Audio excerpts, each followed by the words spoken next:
So good morning guys. तो चलिए start करते हैं आज के यानी कि 12 जनवरी के इंपॉर्टेंट करंट अफेयर्स को। तो इस प्रश्न में आपसे पूछ रहे अभी हाल ही में किस देश ने 2025 में विश्व हिंदी दिवस के मौके पर देश में हिंदी में पहला सर्टिफिकेट कोर्स शुरू किया है। तो सही उत्तर होगा श्रीलंका। तो अभी श्रीलंका ने देश में हिंदी शिक्षा को बढ़ावा देने के लिए देश में हिंदी में पहला सर्टिफिकेट कोर्स शुरू किया है और अभी इस पहल की शुरुआत अभी 10 जनवरी 2025 को ही विश्व हिंदी दिवस के मौके पर की गई। कहाँ पे? कोलंबो, श्रीलंका में। विश्व हिंदी दिवस आपको पता ही है 10 जनवरी को हम मनाते हैं। 2006 से हर साल इसे 10 जनवरी को मनाते आ रहे हैं। इसके बारे में तो हमने कल डिटेल में बात कर लिया था। तो अभी जो कोलंबो श्रीलंका में भारत श्रीलंका हिंदी सम्मेलन का आयोजन हुआ था वहीं पे इसको शुरू किया गया। श्रीलंका में जो भारतीय उच्चायुक्त हाई कमिश्नर है उनका नाम क्या है? संतोष झा। और आप ये बात ध्यान रखें कि अंग्रेजी और मंदारिनी चीनी के बाद दुनिया में सबसे ज्यादा बोली जाने वाली भाषा ये हिंदी ही है। अच्छा, इसी तरह से आपको याद होगा कुछ समय पहले हमने पढ़ा था कि कुवैत यहाँ पे पहला हिंदी रेडियो प्रसारण भी शुरू किया गया था। और अभी केंद्र सरकार ने बहुभाषी शिक्षा को बढ़ावा देने के लिए कौन सा एप्लीकेशन लॉन्च किया? तो अनुवादिनी एप्लीकेशन। बाकी आप जानते ही हो अंतर्राष्ट्रीय हिंदी दिवस तो 10 जनवरी को होता है, राष्ट्रीय हिंदी दिवस 14 सितंबर को होता है। देश का पहला हिंदी साहित्य संग्रहालय ये आपको मिलेगा वाराणसी में और विश्व हिंदी सचिवालय आपको मॉरिशस में मिलेगा। अभी गुजरात सरकार ने भाषा संबंधी बाधाओं को दूर करने के लिए स्वर नाम से एक प्लेटफॉर्म लॉन्च किया था। स्वर मतलब हो गया speech and written analysis resource. बाकी यहाँ पे बात श्रीलंका की है तो ये रहा मैप में श्रीलंका। तो श्रीलंका के देखो दो कैपिटल देखने को मिलेगी। कमर्शियल कैपिटल कोलंबो है, एडमिनिस्ट्रेटिव कैपिटल श्री जयवर्धनेपुरम कोट्टे हो गई। करेंसी है श्रीलंकन रुपी और प्रेसिडेंट है अनुराग कुमारा दिसानायके और प्रधानमंत्री हैं हरिनी अमरसूर्या। ये दोनों नए बने थे अभी। श्रीलंका के साथ मित्र शक्ति एक्सरसाइज करते हैं, स्लाइनेक्स एक्सरसाइज करते हैं, दोस्ती एक्सरसाइज भी करते हैं, लेकिन इसमें भारत और श्रीलंका के साथ मालदीव भी होता है। भारत और श्रीलंका के बीच में आपको एक जल डमरू मध्य मिलेगा जिसको क्या कहते हैं? पाक जल डमरू मध्य यानी कि पाक स्ट्रेट। तो ये सब बातें ध्यान में रखना। अगला प्रश्न देखते हैं। और हाँ, आगे बढ़ूँ उससे पहले बता दूं कि जिस तरह से डेली में आप लोगों के लिए करंट अफेयर्स लेकर के आता हूँ रिटर्न फॉर्मेट में, और जितना पॉसिबल होता है उससे संबंधित मैं आपको पिछले 6 महीने का या 1 साल का रिविजन करवाने की कोशिश करता हूँ, लेकिन आज मैं ऐसा नहीं करवा पाऊंगा। आज रिटर्न फॉर्मेट में भी नहीं है मेरे पास मटेरियल। उसका कारण है कि कल मुझे बिल्कुल टाइम नहीं मिला कंटेंट तैयार करने का। और कारण जानना चाहो तो वो भी मैं आपको बता देता हूँ। फैमिली में कल हमारे किसी की डेथ हो गई और परसों किसी का एक्सीडेंट हो गया था, तो उनको भी मिलने के लिए कल ही हमें जाना पड़ा। और ये इस तरह के काम होते हैं जैसे शादी ब्याह तो आप छोड़ भी सकते हो, पार्टी वगैरह एक बार छोड़ सकते वाली चीज़ें नहीं छोड़ी जा सकती। तो इसीलिए मुझे कल बिल्कुल भी समय नहीं मिला, तो आपका कंटेंट मैं तैयार नहीं कर पाया। जितना था मैं आपको ये बना करके दे रहा हूँ। छुट्टी करने से अच्छा लगा कि कम से कम कंटेंट तो आप तक पहुँच जाए, भले ही रिवीजन ना हो पाए और मेरे से आपकी पीपीटी तैयार ना हो पाए। मेन क्वेश्चन का कंटेंट आप तक पहुंच जाए, छुट्टी ना हो बस। उम्मीद करूंगा मेरी बात आप समझेंगे। तो अगले प्रश्न की ओर बढ़ते हैं। फिर अगले में पूछ रहे हैं अभी हाल ही में चर्चा में रही उजाला योजना को कब लॉन्च किया गया था? तो सही उत्तर होगा 5 जनवरी 2015 को। तो उजाला योजना ये लॉन्च हुई थी 5 जनवरी 2015 को। और अभी ये चर्चा में क्यों है? क्योंकि अभी से लॉन्च हुए पूरे 10 साल हो चुके हैं। उजाला की फुल फॉर्म होती है Unnat Jyoti by affordable LEDs for all. तो इस योजना में कम मूल्य पर एलईडी बल्ब बांटे गए थे ताकि बिजली की बचत हो सके। उद्देश्य यही था ऊर्जा खपत को कम करना, घरेलू बिजली बिलों को घटाना और कार्बन उत्सर्जन को कम करना। और अभी तक डेटा के अनुसार 36 करोड़ से ज्यादा एलईडी बल्ब बांटे जा चुके हैं। अब इसी तरह की कुछ केंद्र सरकार की योजनाएं मैं आपको थोड़ा सा रिवाइज करवा दूं जो अभी न्यूज में थी। देखो, प्रधानमंत्री ग्राम सड़क योजना 25 दिसंबर सन 2000 को ये शुरू हुई थी, जिसका उद्देश्य था गांव को 12मासी सड़कों से जोड़ना। प्रधानमंत्री मुद्रा योजना 8 अप्रैल 2015 को लॉन्च होती है। चर्चा में क्यों थी? इसकी मैक्सिमम लिमिट को 10 लाख रुपए से बढ़ा के 20 लाख कर दिया था। प्रधानमंत्री किसान सम्मान निधि योजना को 24 फरवरी 2019 में लॉन्च किया था गोरखपुर यूपी से। प्रधानमंत्री जनधन योजना 28 अगस्त 2014 को लॉन्च हुई थी, 10 साल पूरे हो गए। प्रधानमंत्री आयुष्मान भारत योजना 23 सितंबर 2018 को लॉन्च किया था रांची झारखंड से। कौशल ऋण योजना 2015 में लॉन्च हुई थी, अभी न्यूज में थी क्योंकि इसमें मैक्सिमम लोन की लिमिट को 1.5 लाख रुपए से बढ़ा के 7.5 लाख रुपए किया गया।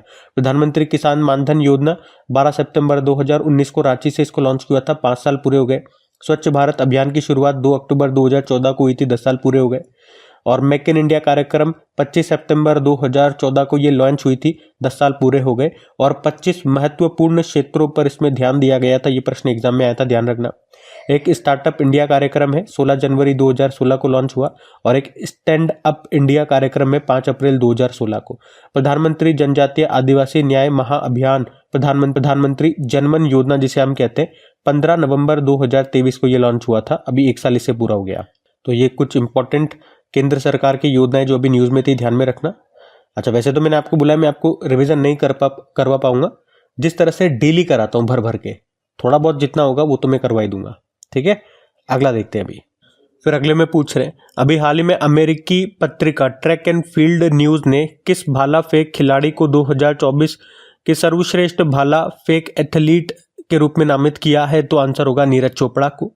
तो टोक्यो ओलंपिक 2020 में गोल्ड जीतने वाले हमारे भाला फेंक खिलाड़ी नीरज चोपड़ा को अभी अमेरिकी मैगजीन है ट्रैक एंड फील्ड न्यूज, इसने 2024 का सर्वश्रेष्ठ भाला फेंक खिलाड़ी जेवेलियन थ्रोवर प्लेयर के रूप में इनको नामित किया है। इनके अलावा ग्रेनेडा के जो एंडरसन पीटर्स है उनको दूसरे स्थान पर रखा है। आप जानते हो नीरज चोपड़ा टोक्यो ओलंपिक 2020 में हमारे लिए गोल्ड लेकर के आए थे, और अभी जो पेरिस ओलंपिक हुआ था 2024 में, उसमें इन्होंने सिल्वर जीता था। अच्छा, वहां पे गोल्ड किसने जीता था? पाकिस्तान के अरशद नदीम ने। तो आप कहोगे वो इस लिस्ट में कौन से स्थान पर है?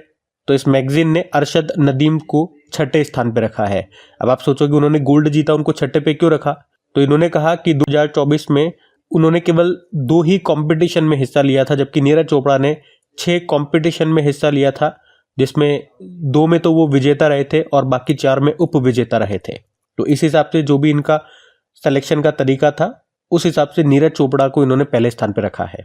नीरज चोपड़ा 2-3 पॉइंट ध्यान रख लो। पद्मश्री इनको 2022 में मिला, मेजर ध्यानचंद खेल रत्न पुरस्कार 2021 में, और अर्जुन पुरस्कार 2018 में इनको मिल चुका है। वे ओलंपिक गेम्स में गोल्ड मेडल जीतने वाले पहले भारतीय ट्रैक एंड फील्ड एथलीट है। टोक्यो ओलंपिक में 87.58 मीटर दूर भाला फेंक करके उन्होंने गोल्ड जीता था। चलो अब आप लोग मुझे बताओ, इन्हीं के सम्मान में भाला फेंक दिवस हमने मनाना शुरू किया। भाला फेंक दिवस कब मनाया जाता है बताइए आप लोग। हम अगला प्रश्न देखते हैं। फिर अगले में पूछ रहे हैं, अभी हाल ही में किस राज्य सरकार ने महिला सेल्फ हेल्प ग्रुप के माध्यम से 1000 मेगावाट सौर संयंत्रों की स्थापना का लक्ष्य रखा? तो आंसर होगा तेलंगाना। तो अभी तेलंगाना सरकार ने राज्य के इंदिरा गांधी महिला शक्ति योजना के तहत महिला स्वयं सहायता समूहों सेल्फ हेल्प ग्रुप्स के माध्यम से राज्य में अतिरिक्त 1000 मेगावाट सौर ऊर्जा स्थापित करने का लक्ष्य रखा है।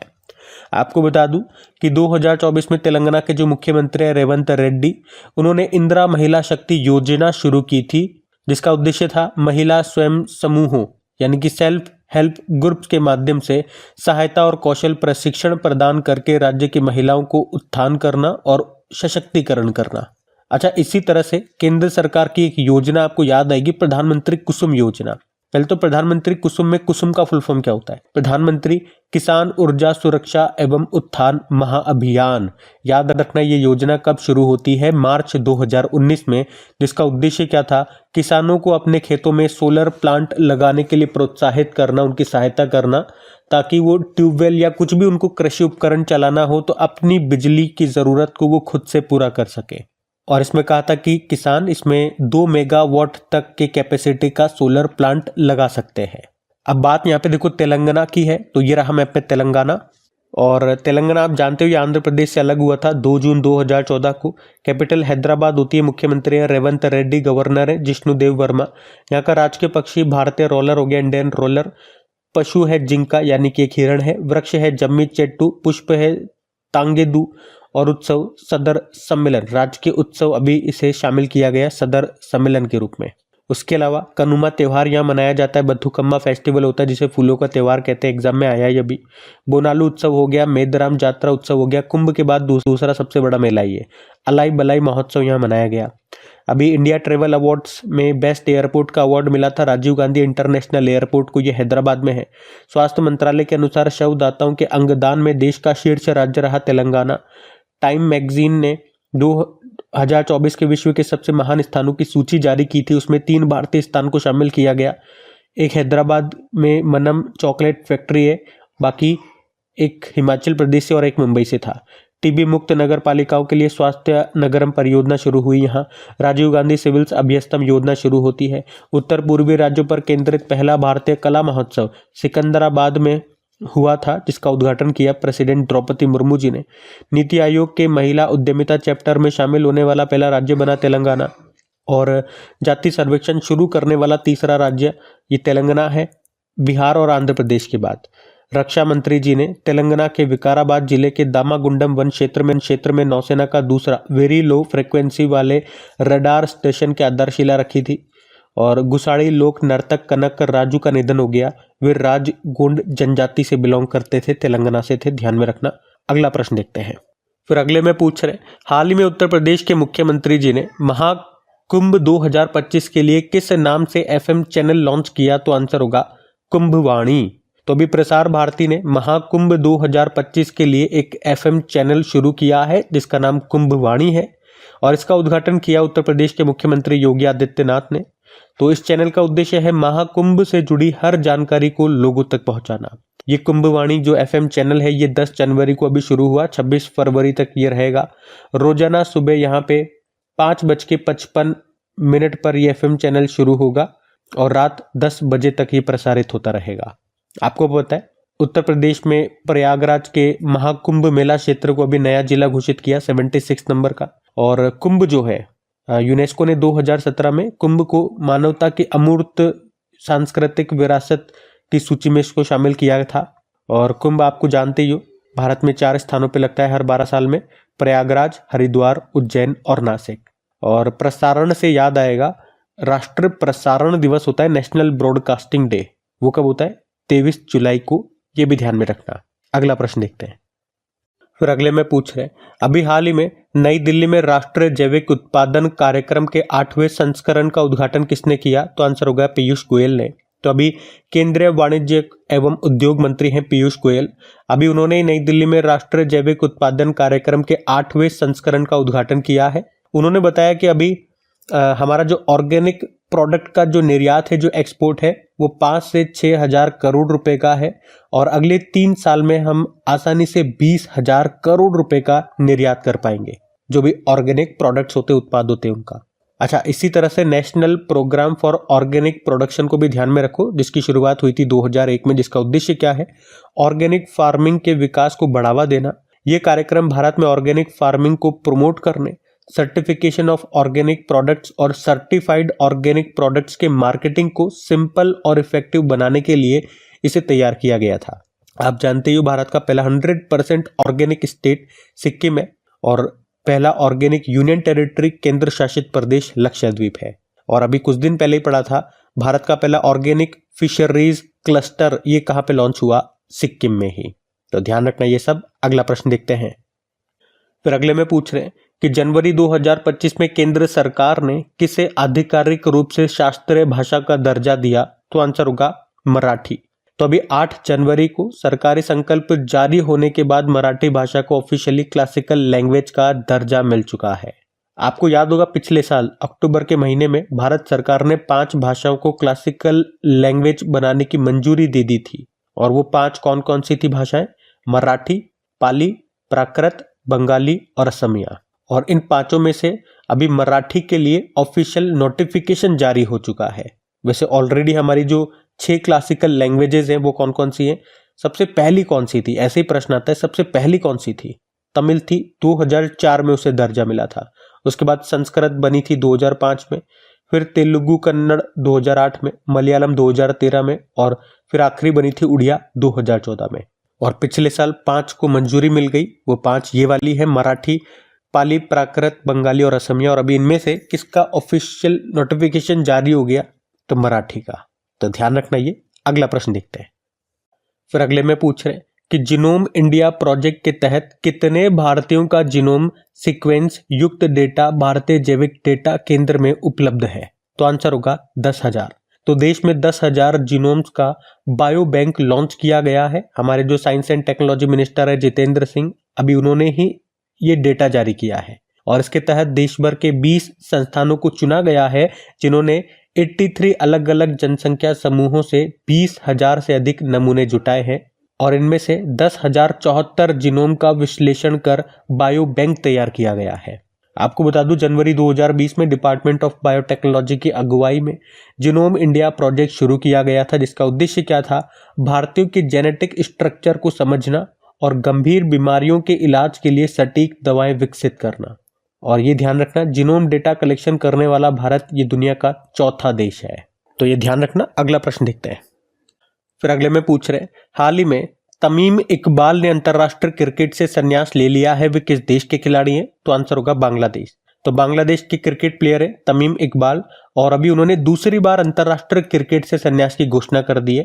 एक्चुअली में इससे पहले भी उन्होंने जुलाई 2023 में इंटरनेशनल क्रिकेट से संन्यास की घोषणा की थी, पर उस समय की जो तत्कालीन बांग्लादेश की प्रधानमंत्री थी शेख हसीना, उनके कहने पर उन्होंने संन्यास नहीं लिया था। और अभी फाइनली एक बार फिर उन्होंने इंटरनेशनल क्रिकेट से संन्यास की घोषणा कर दी और इस बार कह दिया अब तो ले रहा हूं मैं, अब तो शेख हसीना जी भी नहीं है जो मुझे मना करेंगी। अभी हमने कुछ दिन पहले ही पढ़ा था, न्यूजीलैंड के मार्टिन गुप्टिल ने भी अभी इंटरनेशनल क्रिकेट से संन्यास ले लिया। और पिछले साल क्रिकेट में ये 3-4 खिलाड़ी याद रखना जिन्होंने, भारतीय खिलाड़ी हैं जिन्होंने क्रिकेट से पूर्ण रूप से संन्यास ले लिया: शिखर धवन, दिनेश कार्तिक, केदार जाधव और रिद्धिमान साहा। तो आज की क्लास यहीं तक रखते हैं। बाकी आज मैंने आपको बता दिया, आज मैं आपको रिवीजन तो नहीं करवा पाया और रिटन फॉर्मेट में भी जो आपको मैं कंटेंट देता हूँ वो भी मेरे पास तैयार नहीं है, लेकिन जैसा भी है जो भी है पीडीएफ में आपको अवेलेबल करा दूंगा, मिल जाएगी आपको टेलीग्राम चैनल पे, जिसका लिंक नीचे डिस्क्रिप्शन बॉक्स में है। और डेली शाम को आपकी जो प्रीवियस ईयर क्वेश्चंस वाली जो सीरीज है वो अपलोड हो रही है, और हो सकता है किसी कारण से अभी थोड़ा वक्त ना मिले तो वो अपलोड भी ना हो, तो आप चिंता ना करें, जब तक आप लोगों का रेस्पॉन्स मिलता रहेगा उस सीरीज को हम उसे कंटिन्यू रखेंगे। किसी कारणवश किसी दिन अपलोड ना हुआ वो अलग बात है, क्योंकि देखो फैमिली के साथ रहते हैं तो पारिवारिक काम भी बहुत सारे होते हैं, और छोटा बच्चा है, अभी थोड़ा सा सीजन भी ऐसा चल रहा है, बहुत तबीयत खराब रहती है, तो मतलब कभी कभी समस्याएं आ जाती है, कुछ और तरह की समस्याएं आ जाती है। तो इन सब के कारण होता क्या, अल्टीमेटली जो समय होता है ना, जो आपने प्लान कर रखा है वो सब बिगड़ जाता है मामला। तो जो काम करना होता है वो नहीं कर पाते, या उतना इफेक्टिवली वो काम नहीं हो पाता है। तो अभी तक 3-4 वीडियोस अपलोड हो चुके प्रीवियस ईयर वाले, तो जिन्होंने नहीं देखे मैंने प्लेलिस्ट बना दिया है, आप लोग देख सकते हैं। बस ये गारंटी मैं देता हूँ आपको उससे बेनिफिट जरूर होगा, क्योंकि करंट अफेयर से संबंधित ही स्टैटिक प्रश्न में लेकर के आ रहा हूँ वहाँ पे, जो कि अभी तक एग्जाम में पूछे गए हैं। तो चलो अभी कल के करंट अफेयर्स का क्विक रिविजन कर लेते हैं और सेशन एंड करते हैं। तो पहला प्रश्न पूछा था, प्रधानमंत्री मोदी जी ने देश की पहली ग्रीन हाइड्रोजन हब की आधारशिला कहाँ रखी? आंध्र प्रदेश। फिर पूछा, विश्व हिंदी दिवस 2025 की थीम क्या थी? एकता और सांस्कृतिक गौरव की वैश्विक आवाज। फिर पूछा, भारतीय नौसेना में प्रोजेक्ट 75 की छठी और आखिरी स्कॉर्पियन पनडुब्बी शामिल हुई, उसका नाम क्या है? वागशीर। थर्ड आई एशियन फिल्म फेस्टिवल का आयोजन कहाँ पे किया गया? मुंबई। कैशलेस उपचार योजना के तहत सड़क दुर्घटना पीड़ितों को कितने लाख रुपए तक कैशलेस इलाज उपलब्ध होगा? 1.5 लाख।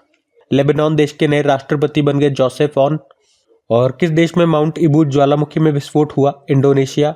इंडियन पुलिस फाउंडेशन के नए अध्यक्ष बन गए ओपी सिंह। और कौन से संस्थान वैश्विक आर्थिक स्थिति और संभावना रिपोर्ट को जारी करती है? United nation.